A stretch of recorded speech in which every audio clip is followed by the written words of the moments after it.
Christian Horner's ignominious exit from Red Bull has finally been confirmed, as a long-standing team principal's contract with the team he helped create is cut. After being removed as team principal at the start of July, the man who had taken Red Bull to 8 Drivers' Championships and 6 Constructors' Championships was still on the books for Red Bull, but after months of lawyer discussions, he's finally been cut free. The payoff that Red Bull had to give is massive, and Horner could happily retire a very comfortable man, but that isn't what he's planning. Today I'll check out what Red Bull had to do to cut Horner loose and what the ex-Red Bull team principal has planned next, so don't go anywhere. It was all the way back on the 9th of July that Red Bull Racing announced that Christian Horner was being removed as team principal. It was a move that sent shockwaves through the sport, but also one that had been coming. Since July, Horner has still been employed by Red Bull, with the team paying him a pretty substantial wage, something in the region of £27,000 a day. Horner had a contract until 2030 as well, which meant that Red Bull would have kept paying him for the next 5 years. That isn't an ideal situation for either party. For Red Bull, having Horner on the books still meant having a very well-paid executive sitting about doing nothing. For Horner, it meant he couldn't work anywhere else. It was a situation that both parties wanted resolving, but Horner was never going to be happy just calling it quits and leaving for free. If Red Bull wanted him gone, they were going to have to pay. Well, Horner has now formally left Red Bull after agreeing a severance deal. Red Bull's statement announcing his departure did not give any figures, but there are multiple different outlets reporting different numbers.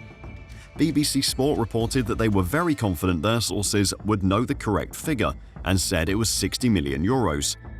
Others have reported it as more though, with the Daily Mail saying €92 million, while the Race has said €85 million.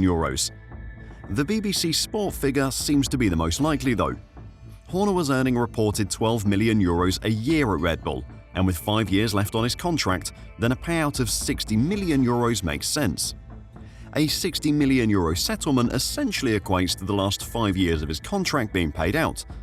It might seem odd that someone should be sacked and then paid his full salary, but it's not uncommon in sport. Football managers who are dismissed for poor results regularly receive large payouts. The employment contracts that tend to govern the payment structure of high-ranking sports people are different from your average employment contract. Your contract with your employer probably doesn't have a set endpoint. Instead, it probably runs continuously until either you give notice for a set amount of time before leaving, or the employer lets you go for performance-based reasons. Sports contracts work differently as they generally run for a set period of time and because of that have a calculatable value. They also tend to offer greater protections to the employee, and with a calculatable value, when the employer wants to get rid of the employee, that normally means a big payoff.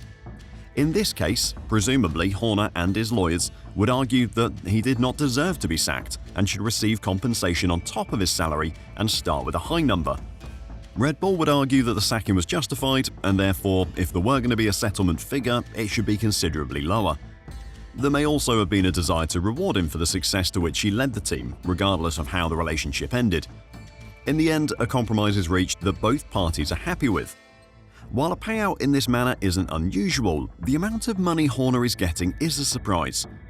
The BBC reported that the High Pay Centre, a UK think tank that analyses issues related to top incomes, corporate governance and business performance, says this level of payout would be considered extraordinarily large by the standards of even the biggest companies in Europe. It adds that the sum would raise questions in the corporate world. Most CEO incentive payments are paid in shares, which they have to hold for a period of years in case any wrongdoing comes to light, or if the long-term impact of their decisions proves to be less positive than anticipated, it says. Paying £50 million cash to one individual in a lump sum is a very casual way to spend an enormous sum of money. Whatever happened behind the scenes, Horner has come out as an even wealthier man than he was before. While he could very comfortably retire, Horner isn't done with Formula One just yet. Before I talk about where his future could be, if you're enjoying the video and want to catch more news and analysis on everything happening in F1, then make sure to press the like button and subscribe to F1 Reverse. Thanks a lot. While Horner's reputation with the new Red Bull board may have fallen apart in a few short years, his success is undeniable. In a statement on Monday, Oliver Mintzlaff, Red Bull's Chief Executive Officer of Corporate Projects and Investments, thanked Horner for his exceptional work. With his tireless commitment, experience, expertise, and innovative thinking, he has been instrumental in establishing Red Bull Racing as one of the most successful and attractive teams in Formula One, Mintzlaff said. What Horner did at Red Bull was incredible. In 2005, when Red Bull entered F1, they were considered by rivals a bit of a joke, viewed as a party team that played loud music and were not to be taken seriously. But that soon changed. Pretty much from the moment Horner secured the services of Adrian Newey, who joined as technical director in 2006. Newey was already regarded with reverence following his success with Williams and McLaren, but he built his reputation further at Red Bull. Together, Horner and the man who is viewed by many as the greatest F1 designer in history built a team that went on to win 8 Drivers' Championships, 6 Constructors' titles, and 124 Grand Prix. Despite how his time at Red Bull has ended, Horner will be remembered as one of the most successful team bosses in history. Because of his success, there will be interest in him if Horner wants to return to F1, which he definitely does. He has made it clear to senior figures inside F1 that he's looking for a new job. However, Horner won't be happy with just a team principal anymore. He wants to be a shareholder and he wants ultimate authority. Essentially, he wants the same status as his nemesis at Mercedes, Toto Wolff.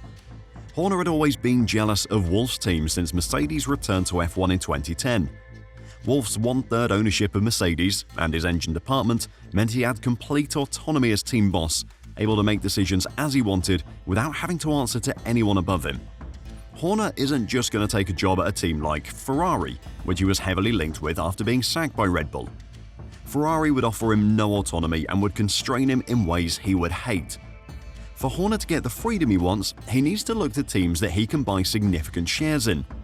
The settlement with Red Bull has made Horner very wealthy, but almost certainly not wealthy enough to either set up his own team or buy a majority shareholding in an existing one. Not when F1 team valuations start around £1 million these days and go up from there. World champions McLaren, for example, were recently valued at £3.5 billion following a change in shareholding. So if he is to have a shareholding in a team, Horner would likely have to find an investor who wants to back him. And of course, if he was anything but a majority shareholder, he would not have complete control of the team. Horner has a sort of record in terms of on-track performance that could make him very appealing to a wealthy investor who wants to make a success of their F1 team. 2 teams have come to the fore for a potential new home for Horner.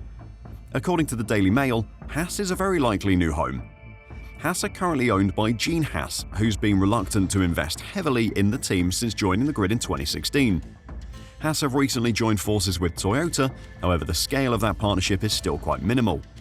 The Daily Mail noted he would likely want equity in a team rather than be prone to the whims of others, to be his own master.